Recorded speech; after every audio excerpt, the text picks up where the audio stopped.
Guys, try kong puntahan lahat ng yan, yung tulay, yung mga cottage. Tapos ayun, tapos yung mga table.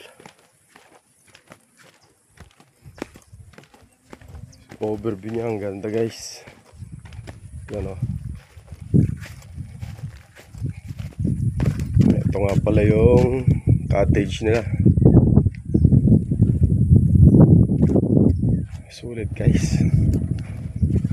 Maraming cottage.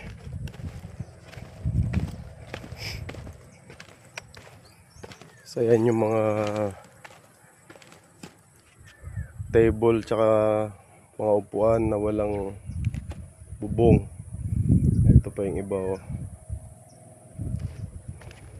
Babain na rin natin tong parang circle sa baba.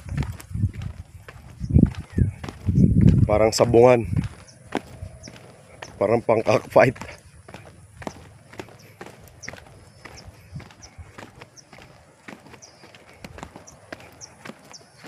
Grabe. Ay mga cottage.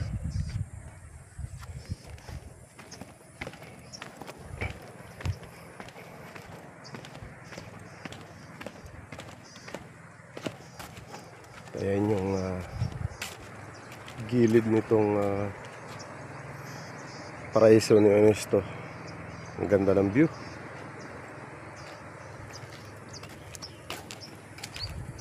Linis ng dagat. Ito nga pala, ano, ito mga pala mula dito sa tinatayaan ko na to pababa, mga 500 steps. So hindi ko nabababain, masyadong mainit. Dito na lang guys.